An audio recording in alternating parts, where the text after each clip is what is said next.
और देखो कौन आया, आदरणीय दादा रोज साहब। सबको जय जोहार। हमारे मंच पे विराजमान उन महापुरुषों को नमन करना चाहूंगा। बाबा भीमराव अंबेडकर जी, टाटिया मामा, बिरसा मुंडा, इन महापुरुषों को नमन, जिन महापुरुषों की वजह से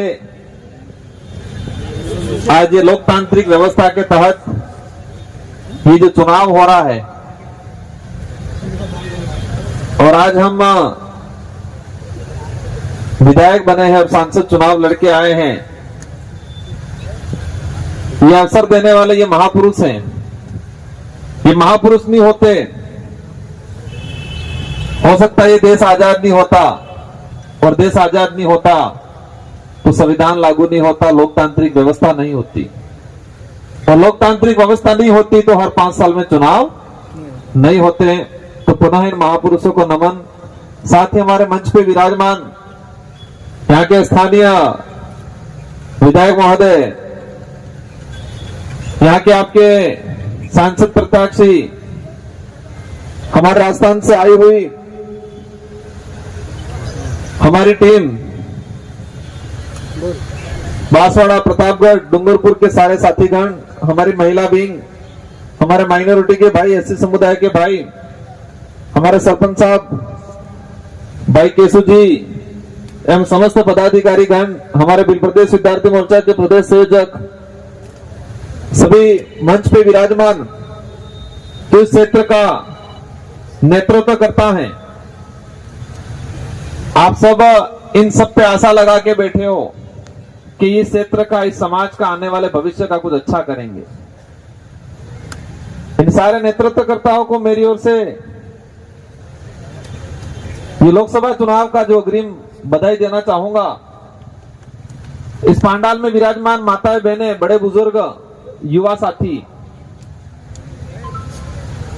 शायद भारत देश के अंदर ये इलाका ऐसा होगा, यहाँ ये सभा ऐसी होगी, ये पार्टी ऐसी होगी कि तपती धूप में, कड़ी धूप में कहीं फ्रीज कूलर नहीं लगा है।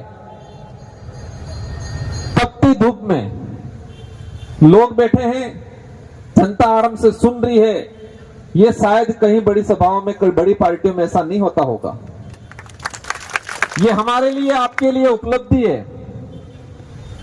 बड़ी पार्टियों में देखते हैं बड़ा टेंट लगता है, बड़ा एसी कूलर लगते हैं, और इसके बावजूद भी जगह खाली रह जाती है, लोग नहीं बैठते। और यहां पर कोई ज्यादा व्यवस्था नहीं, हल्की सी छाया है, धूप है, इसके बावजूद भी हमारे बड़ा बुजुर्गों से लगा के हमारी माताएं, बहनें, युवा साथी सब सुन रहे हैं। आज मेरा इस कार्यक्रम में, इस लोकसभा चुनाव के दौरान पहला कार्यक्रम है, लेकिन ये जरूर कहूंगा, मध्य प्रदेश वालों ने आज आमंत्रित किया है, मैं आया हूं, यहां पहला कदम रखा है। इस चुनाव में भी आज का दिन मेहनत करेंगे जी जान से, और अपन सब मिलके बालू सिंह जी को जिताएंगे। और आने वाले समय में भी, अब आपने बुला ही लिया है तो हर तरफ से आपको झेलना है, आप तैयार हो जाना आप सब, क्योंकि मध्य प्रदेश इस भारत के मध्य में, इस भारत के मध्य में मध्य प्रदेश, और मध्य प्रदेश के लिए, आदिवासी समाज के लिए 47 सीटें रिजर्व है संविधान में। कितनी है? 47, 40 की 40 से 40 प्लस 7, अपने भाषा में कहें 7.5। 47 आदिवासी समाज के लिए रिजर्व सीटें हैं, ताकि यहां का आदिवासी चुन के जाए और आदिवासी समाज की भलाई के लिए, हक अधिकार के लिए, इतिहास के लिए और शिक्षा के लिए मध्य प्रदेश की विधानसभा में जाके बोले, ये प्रावधान किया है।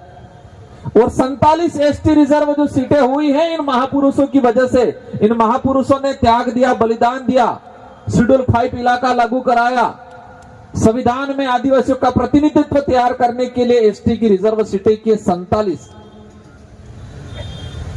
7 दिल्ली भेजने के लिए रिजर्व किए, 7 है क्या मध्य प्रदेश में? 6 सीटें एमपी की रिजर्व किए। ये गर्व की बात है, ये गर्व की बात, हमारे पूर्वजों के त्याग बलिदान के बाद ये एसटी रिजर्व हुई, वो गर्व की बात है। लेकिन दुख की बात यह है कि इन सीटों से जाने वाले साथियों ने आज तक हमारे समाज की, क्षेत्र की जनता के संवैधानिक प्रावधान को लागू करने की बात नहीं की। पहली बार भारत आदिवासी पार्टी से और जय संगठन से भाई हमारे गए, यहां के आप लोगों ने उनको जिताया और जिताने के बाद कमलेश्वर जी को भेजा और समाज की बात की। देश की आजादी के बाद पहली बार हुआ होगा। ये आज तक इसलिए नहीं हो पाया कि हम हमारी ताकत को पहचान नहीं पाए। इंसान या कोई भी समाज तभी ग्रोथ कर पाता है कि उसकी ताकत क्या है उसको पहचान ले। और हम, हमारे पूर्वज कांग्रेस बीजेपी ने आज तक बारी बारी से लूटा था, कांग्रेस और बीजेपी के नेताओं ने बारी बारी से लूटा था और हमारी जो ताकत है उस ताकत को नहीं बताया। और हमारी ताकत है वो वोट है। क्या है? वोट। ये मत जो है जीरो से हीरो बनाता है और हीरो से वापस जीरो भी बना देता है। ये वोट जनता के पास में, इस देश को चलाने की चाबी आप लोगों के पास में है। ये हर 5 साल में लगाने का अवसर मिलता है, जिसे लोकतंत्र की कुंजी कहते हैं, जिसे वोट एक आम से खास बनाता है। आज मैं भी गरीब परिवार से था। मेरे को 2018 में मेरे विधानसभा क्षेत्र की जनता ने विधायक बनाया और दूसरी बार 70,000 वोटों की लीड से जिता के फिर भेजा मेरे को। और आज बांसवाड़ा डूंगरपुर के कार्यकर्ताओं की जनता ने मुझे सांसद चुनाव लड़ाया और मैं 100% यकीन के साथ कह सकता हूं, क्योंकि मेरे कार्यकर्ताओं ने दिल से मेहनत की और हम दिल्ली जाएंगे, अवश्य जाएंगे। तो मैं कोई ताकतवर नहीं हूं, मैं कोई ताकतवर नहीं हूं, मैं कोई बड़ा इंसान नहीं हूं। जनता ताकतवर है और एक बार बनने के बाद जनता की भावना के अनुरूप मैंने काम किया, इसलिए मुझे दोबारा बनाया जनता ने। और नहीं करता तो मेरे को घर पे बिठा देती, बिठाती कि नहीं बिठाती? तो ताकत किसके पास है? आप लोगों के पास है। कांतिलाल जी के पास नहीं है ताकत। उधर वो खड़े हुए, क्या नाम है भाजपा से, अनीता मैडम के पास नहीं है ताकत। वो आपसे मत की भीख मांगेंगे, लेकिन वो झूठ बोल के मांग रहे हैं। और ये परिवार जो चल रहा है कांग्रेस और बीजेपी में यार रतलाम सीट पे, उस परिवारवाद को खत्म करना है, क्योंकि ये लोकतंत्र है, राजतंत्र नहीं है। राजतंत्र में आजादी से पहले राजा का बेटा ही राजा बनता था, रानी के पेट से राजा पैदा होता था, वो राजतंत्र था। और ये लोकतंत्र है और लोकतंत्र में जनता तय करती है कि हमारा क्षेत्र का राजा, हमारे क्षेत्र का नेता कौन होता है।